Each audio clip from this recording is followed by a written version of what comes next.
Before diving into this incredible story, consider subscribing to the channel and hitting the bell. Every story here has something to say, and you won't want to miss a single one. New York, a winter morning. The streets were frozen that morning. A bitter wind blew between the buildings of Midtown Manhattan, stirring up swirls of dust and frost. People hurried by, heads bowed, bundled up in their coats. The roar of taxis could be heard, the screech of tires on frozen asphalt, and the occasional distant wail of a siren. It was a typical New York morning, where the city never sleeps, even in temperatures of -10. At the corner of 47th Street and Lexington Avenue, between a newsstand and a smoking subway entrance, a man stood motionless. He had been there since dawn. Like every day for years, his thin frame was concealed beneath a worn military coat, lined with several layers of clothing. His face, weathered by the cold, bore the marks of a hard life, deep wrinkles, a shaggy, grizzled beard, sunken but lively eyes. At his feet, a small brown dog shivered, wrapped in a holey blanket, its paws resting on a dirty cushion. Beside him, a creaky old shopping cart was overflowing with plastic bags, crumpled newspapers, and meticulously sorted and salvaged objects. Everything had its place. It wasn't a pile of trash, but the arsenal of an invisible watchman. We called him Elliot. Some considered him crazy. Others said he talked to himself. He didn't beg. He didn't complain. He observed. Always in the same place. Facing the Whitmore Global Center, this smoked glass tower which projected its cold and geometric silhouette into the steel sky of Manhattan. What few knew was that this homeless man, almost invisible to the crowd, once had a badge. A real one. The FBI one. Elliot Kane was his full name. A former expert in behavioral decoding, trained in microsigns, psychological profiles, and urban surveillance. A discreet, brilliant man. Until the day an attack, which he hadn't seen coming, cost the life of his only daughter. That day, he disappeared from the system. Voluntarily. Swallowed up by the city. And ever since, he survived, but with a mission: to observe. To note. To understand. He no longer had a home, but he had an infallible memory, an eye that didn't let any detail pass. That morning, he'd noticed something. Something strange, unusual. A familiar figure entering the building at dawn. A badge she shouldn't have had. A bag. A nervous look. Elliot had noted, in his notebook, the exact time. The location. The floor. The type of bag. He hadn't slept. He hadn't closed his eyes. He had waited. And now, the black limousine was approaching slowly, escorted by 2 armored SUVs. The crowd of journalists was bustling. The flashbulbs were popping. The private security, in charcoal gray uniforms, was on high alert. The tinted windows rolled down partially, revealing the elegant silhouette of Richard Whitmore, a discreet billionaire with a reputation as a visionary, dressed in a perfectly tailored dark suit, his tie tied with military precision. Whitmore was going out. Elliot felt his heart beat faster. His fingers trembled. He knew he was going to look crazy. But he also knew that if he kept quiet, someone was going to die. Maybe dozens.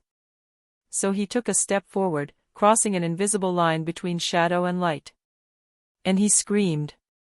"Don't come in. Don't open it. Your wife planted a bomb." The security guards immediately rushed Elliot, like trained dogs at the slightest suspicious bark. 2 of them pinned him against the ventilation grill of a closed kiosk, his dog barking violently, pulling at the leash tied to the shopping cart. Elliot, his hands raised, continued to shout, but his words became inaudible under the sharp commands of the officers and the noise of the flashes. A passerby laughed, thinking it was a street theater scene. Others instinctively recoiled, but no one panicked. A homeless person screaming about a conspiracy, a bomb, or voices in his head? In New York, that doesn't bother many people anymore. We look away. We shrug our shoulders. We cross the street. More Pa Richard Whitmore. Already half out of the limousine, 1 foot on the asphalt, he froze, suspended in that little moment between the real world and something inexplicable. It wasn't so much the words that had stopped him, the sentence had been absurd, brutal, almost unreal. Your wife planted a bomb. But what had chilled Richard was Elliot's gaze. A fixed, dark, deep gaze, burned by the years, but extraordinarily precise. There was no delirium in his eyes. No flickering. No erratic trembling. It was a Luke Train Day look from the field.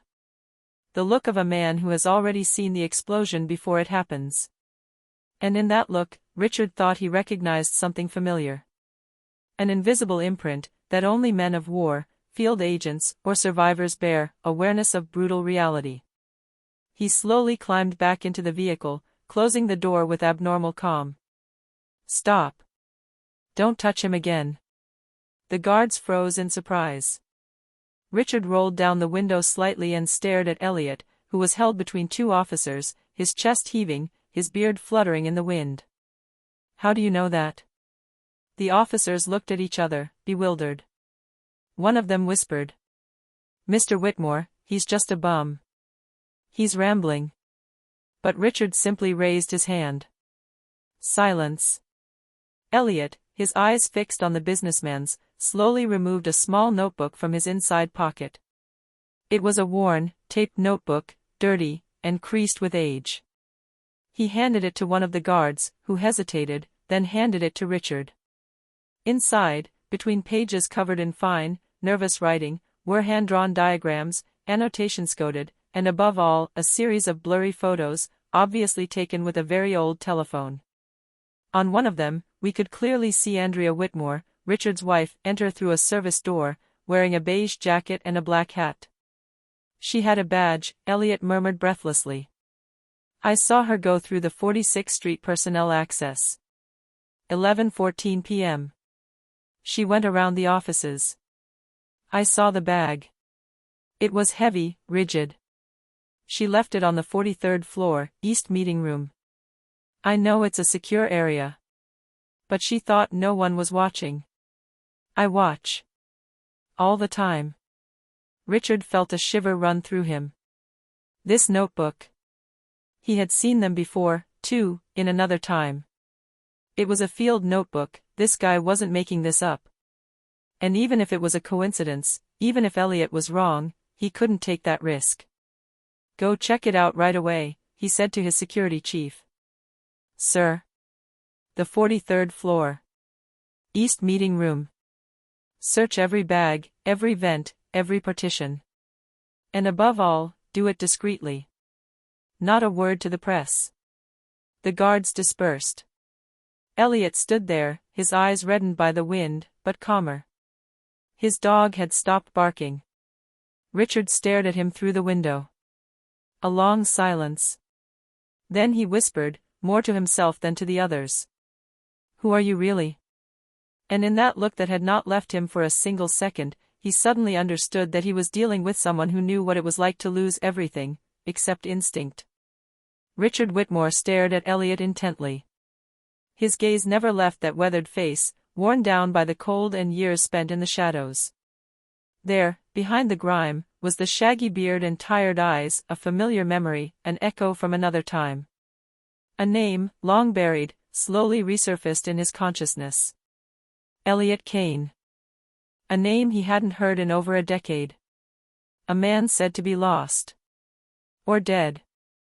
A quiet legend within the federal services, whose reports were studied in special units, and whose predictions had averted silent catastrophes. A man of sharp intelligence, capable of spotting a lie in a breath, a threat in a silence. And now this man was before him, dressed in rags, kept aside like a madman, and he had just saved his life. Richard felt a lump in his throat. He had no right to ignore this. In a dry tone, he immediately ordered a discreet evacuation of the building. No sirens. No panic. A silent emergency protocol was activated. Employees received fake fire safety messages to leave the floors. Homeland Security sniffer dogs were mobilized. On the 43rd floor, in a meeting room that is still closed, they found the bag. Inside, explosives carefully concealed in a conference briefcase, equipped with a remote trigger, programmed to go off at the exact time of Richard's press appearance. Elliot hadn't lied. And suddenly, America has frozen. The news channels interrupted their programs. The words, "attack averted," "Whitmore Global Center alert," and above all, "a homeless man saves a billionaire," were scrolling in a loop. But very quickly, attention focused on an even more explosive revelation. Andrea Whitmore, the billionaire's wife, a former successful lawyer and public face of several charitable foundations, was now suspected of having organized the attack on her own husband. Missing since the day before, an FBI investigation traced her movements. Her bank accounts had been emptied. She had stolen a security badge. And a blurry surveillance video showed her silhouette walking through a service door, bag in hand. Motif? A tragic cocktail of personal resentment, marital disillusionment and psychiatric disorders that are kept under wraps. A hatred nurtured in silence, aggravated by a feeling of abandonment, paranoid theories, and the delusional certainty that by destroying her husband's empire, she would restore balance. Who was this man? How had he been able to detect the attack with such precision? How did he know about the Whitmore Center's security protocols? Why had he mentioned Andrea, when no one suspected her yet? The FBI seized the file. And that's where the past resurfaced. Elliot Kane, a former behavioral decoding specialist at the Federal Bureau. A name almost erased from public records. He had worked in the special unit responsible for anticipation of internal attacks. A master at reading weak signs, movements, urban routines, abnormal behaviors. Until the day when everything collapsed. 10 years earlier, an attack had struck an elementary school in the Bronx. His daughter, Naomi, 8 years old, was in this school. Elliot had sensed something, the days before. A malaise, worrying signals. He had tried to warn them. No one had listened to him. The explosion killed 19 children, including Naomi. This tragedy had broken him. He had left the FBI without a word. Divorced. Cut all ties. And disappeared. Not in another country, but in the interstices of his own city. He observed. He noted. Every day, in his notebook. Suspicious license plates. Faces that passed twice. Poorly monitored entrances. He continued his work, even without pay, without status, without a home. He didn't want the man who had saved him to return to oblivion, to the cold, to the silence of the stone benches. A few days after the event, he personally went to a shelter in the Bronx, where Elliot had been temporarily housed. Elliot was waiting for him, sitting there, holding the same notebook. He hadn't asked for anything. He wasn't expecting anything. "You saved me, Elliot, this Richard. And I know what you've lost. Come on. Not for me. For those we can still protect." Elliot didn't answer right away. He looked out the window.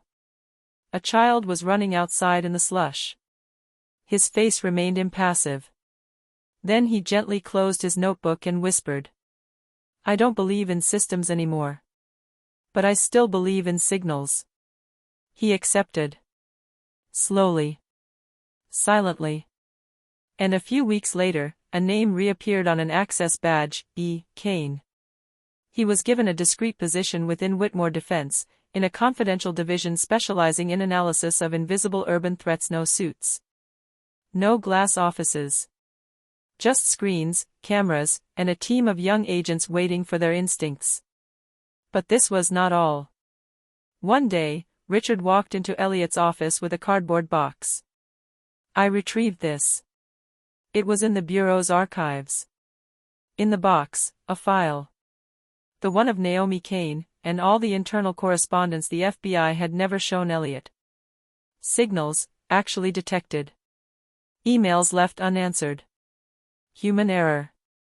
Elliot, for the first time, cried.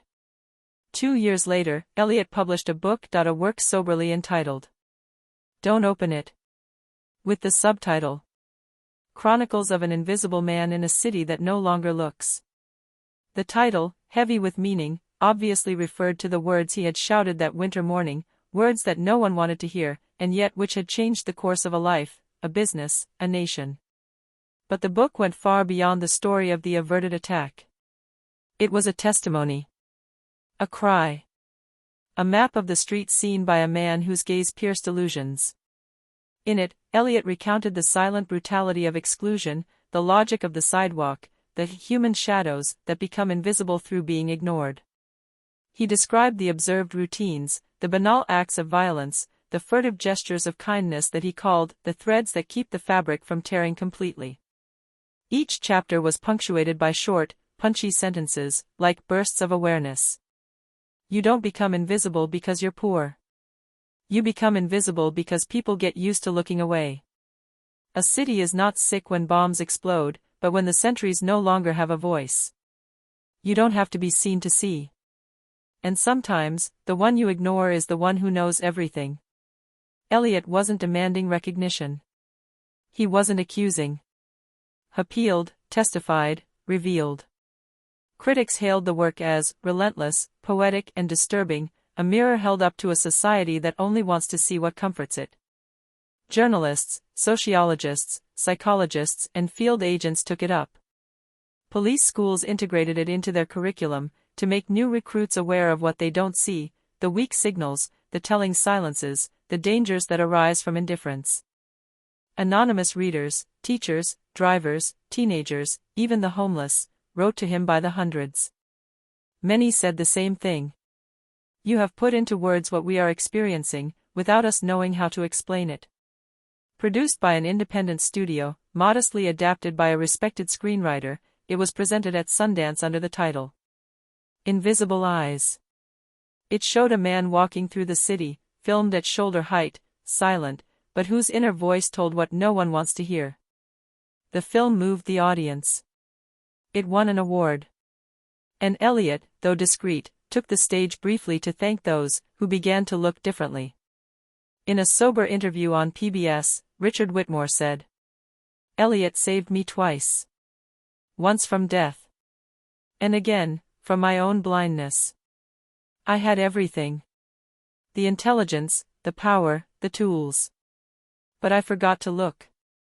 He never stopped.